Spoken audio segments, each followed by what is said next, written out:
up, YouTube? Knowledge is self-determination. So, as you guys can see from what's being shown to you on the screen, roadblocks end where the white people start. Mississippi sheriff enforces segregation, lawsuit claims. Yes, Mississippi. Now, anybody who is familiar with the racist policies of America, especially the racist Confederate South, shouldn't be surprised at all about this. But I'm going to go ahead and read the story. You guys let me know what you think about this. A new lawsuit is alleging Mississippi sheriffs are responsible for ensuring the races and classes are segregated by using checkpoints. A Think Progress report Monday said that Madison County is one of the most segregated places in the country, and it's allegedly kept that way by the sheriff, his deputies, and other county officials. So the whole government in Mississippi is racist. The class action lawsuit claims the sheriff's department has implemented a coordinated top-down program of methodically targeting black individuals for suspicious searches and seizures. Filed Monday by the American Civil Liberties Union, or the ACLU, the suit seeks an injunction for what they say is thousands of victims in the country. Think Progress explained that the roadblocks that the deputies set up, aren't like a typical DUI stop. Instead, deputies out of uniform wait in unmarked vehicles and essentially ambush motorists. Such checkpoints only take place in areas of the country with a higher concentration of African American residents. Those stopped are then forced to submit to allegedly unconstitutional and illegal searches and seizures while simply driving home. Now, what that sounds like to me are the patty rollers, the patrollers, and the watchers from back in the slavery days.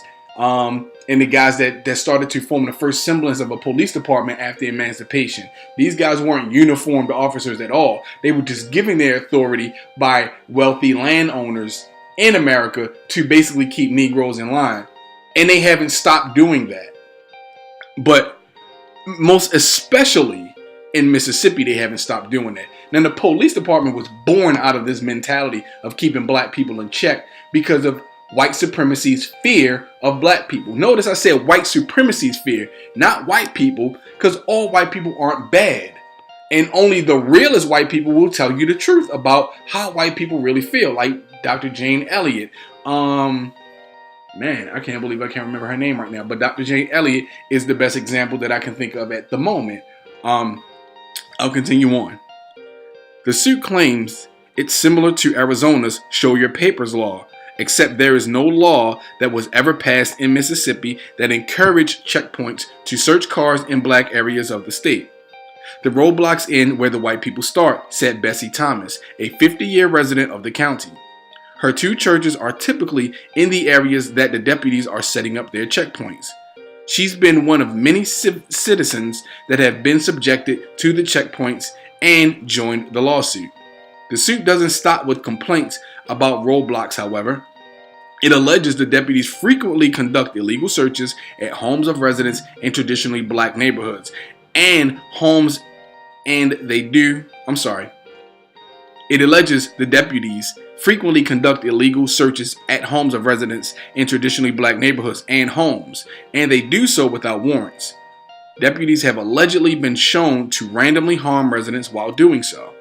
In June 2016, resident Quinetta Manning reported half a dozen white deputies that barged into her home at 7 a.m., claiming they were searching for marijuana.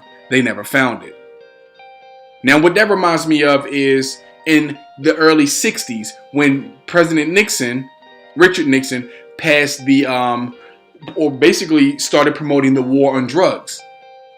Once they did that, it took a couple of years before they actually started assigning certain races to certain drugs. They decriminalized heroin and basically put all of the criminal stipulations on marijuana. And then on marijuana and heroin. I'm sorry. I'm losing pace because I'm trying to think of so many things at once. What they did was they lowered the mandatory sentencing requirement for marijuana and made the white hippies who were the anti-war protesters, the face of marijuana, right? They basically changed the mandatory sentencing. You know what I'm saying? And then they made black people the face of heroin while basically ramping up the mandatory sentencing for heroin. But all they had to do back then was suspect you of being involved in either drug. And that's how they started to infiltrate the Black Panther, the Black Panthers, the Black Power movement, and the Civil Rights movement by basically bold assertions that had no merit behind them at all. And that's what they're doing here, basically. Sorry for the long segue. They then tried to get a statement from her about a neighbor. Her husband, Gaddafi, the man's name is Gaddafi, came from the bedroom to tell his wife that she didn't have to say anything to the police.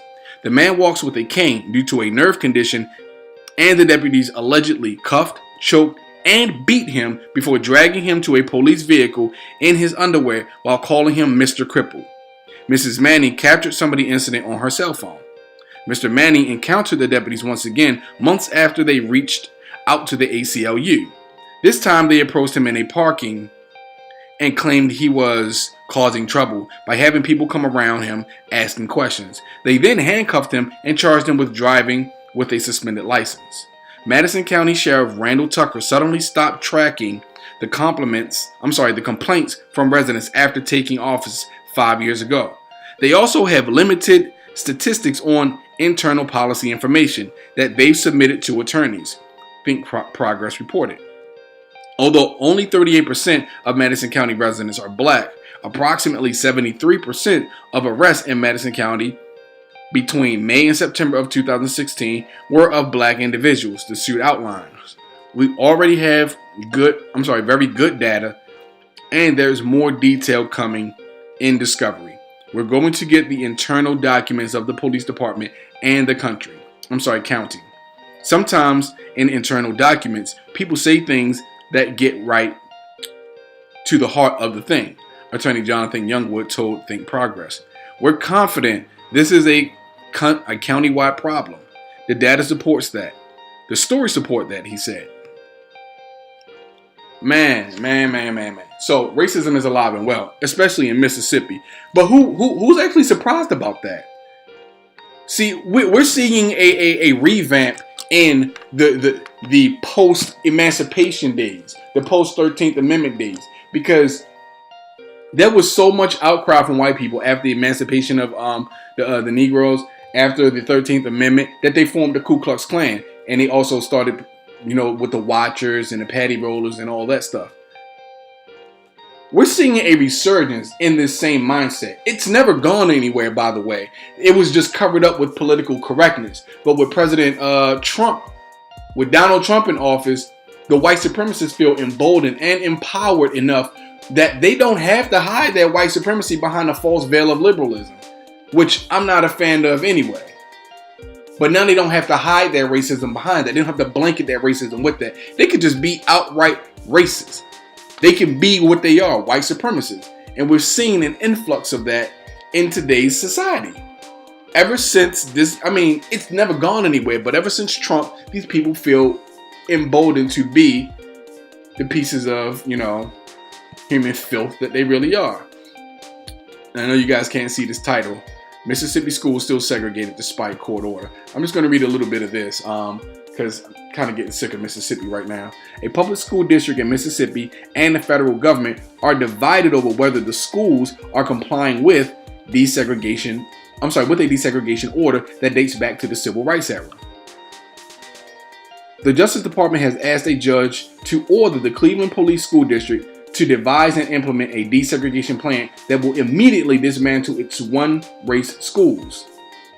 But an attorney for the district said it has been following the latest order and sends the federal government updates on its integration attempts.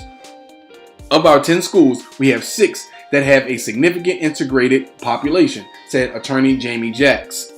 Said, the district was hopeful the Justice Department, would see not only that we are a truly integrated system within the Mississippi Delta, but we're a good school district. Our kids do well and get a great education. Yeah, sure they do. Before the 1969 order, schools on the west side of the railroad tracks that run through Cleveland were by law segregated white schools. More than 40 years later, students and faculty at those schools are still disproportionately white, the Justice Department said. So let me get this straight. 1969, right? 47, almost 50 years later. Mississippi in 2017 in the 21st century still has segregated schools, or are still being told that they have to desegregate their schools. In 2017, and there are people in this country that will say that racism doesn't exist. There are people that will say that racism doesn't exist. How the fuck can you argue with these numbers? How can you argue with this? You're hearing it from the horse's mouth. I'm reading to you an actual news story that was reported on in News One. I'm on newsone.com right now. The schools in Mississippi are still segregated. Similarly, now and before I start reading again, like I said, I'm not going to read but so much. I just want to read this last part. Like I said, 50 years ago, or close to 50, 47 years ago, to be exact, 47 years ago, or 48 years ago, desegregation laws were passed. They've been able to keep their system in Mississippi like this for almost 50 years. And we're just finding out about this now? Man, come on, get the fuck out of here. Look, I'm going to say this and I'll make another video about this. White supremacy racism is my enemy. Ignorance and stupidity are my enemies. I don't bite my tongue when it comes to that. And I apologize to any. In fact, no, I don't. If you are a white person and the things that I've had white people sub to my channel because of other videos and then see some of my videos talking about race issues and unsub. Oh well. White supremacy is my enemy. It is my enemy. And if you come off as a white supremacist, you are my enemy. And I'm going to attack you. And I'm not going to bite my tongue. I'm going to always produce videos like this. If you don't like to hear about white supremacy racism, then don't be a fucking white supremacist racist. Bottom line, you don't want to hear the truth about your people?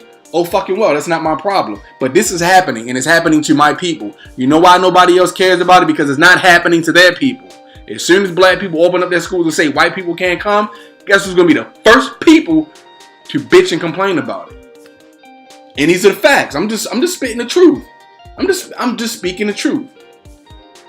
But for almost 50 years in the state of Mississippi, they have ignored a law passed by Congress in 1969 to desegregate schools, and they have blatantly ignored it. And not only ignored it, continued to practice that and other forms of white supremacy openly, without any fear of any retribution whatsoever from the United States government. Gee, I wonder why. So I'll read this. I'm sorry. I apologize, guys, but like I said, white supremacy racism is my enemy, and I'm always going to attack white supremacy racism. If you are a black white supremacist, I'm gonna have my foot on your neck. If you're a Mexican white supremacist, Asian white supremacist, I don't care what color your skin is. If you practice white supremacy, think it, say it to me out of your mouth, then I'm all over your ass. You are my enemy, and I want you to know how I feel about you. I don't care. I want you to know that, because you don't care that I know that you're my enemy, so I don't care that you know that I'm your enemy. But anyway, continuing on. Similarly, the department said schools on the east side of the railroad tracks, originally black schools, have never been integrated. In some cases, the schools on the opposite sides of the tracks are less than 3 miles apart. The district is located about 20 miles from the Arkansas border in Bolivar County, which has a black population of 65.6%. Jacks said the district, which has a student population of 3,491 and is 68% black and 29% white, began a transfer program shortly after the 1969 desegregation order to move minority students to majority schools. Miss me with that minority shit. Cleveland High School, which is the, I guess, which is the on the typo. Cleveland High School, which is on the west side, is 47% African American, 50% white, 2% Hispanic, and 1% Asian, Jack said. Cleveland High used to be 100% white. Another school, Bell Academy, has an 80% black population, but it used to be 97%, she said.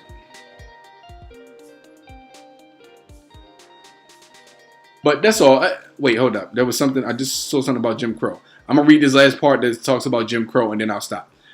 It is intolerable for school districts to continue operating schools that retain their racial identity from the Jim Crow era, said Thomas E. Perez, Assistant Attorney General for the Civil Rights Division of the Justice Department. If school districts are not willing to work collaboratively to eradicate the vestiges of de jure segregated schools, we will ask the courts to take the steps necessary to ensure that students of all racial backgrounds have the opportunity to attend diverse, inclusive schools.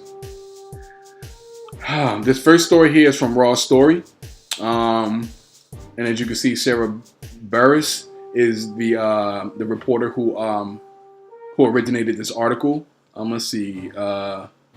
Written by News One staff. It doesn't give a name. But I just wanted to cite my sources to give these people credit for their stories. Mississippi, yeah, it's going down in Mississippi, man. It's going down all over this country. And if you're not aware, listen, white supremacy is my enemy, man. I'm going to make a video about that. That is my enemy. White supremacy, racism is my enemy. And so is ignorance and stupidity. Blatant ignorance and stupidity. They are my enemies. And I'm always going to fight against that. You understand? I'm always going to fight against that. Because it's important for us to know that these things are happening in the world. There are black people that live in this country that honestly believe that racism was a thing of the past. They honestly believe this. It'd be nice if we lived in that world, but unfortunately we do not. So I'm going to go ahead and end this story. Just wanted to update you guys on that. I heard these stories earlier today while I was at work. Knowledge, self-determination, like, learn, and subscribe, and I'm out. Peace.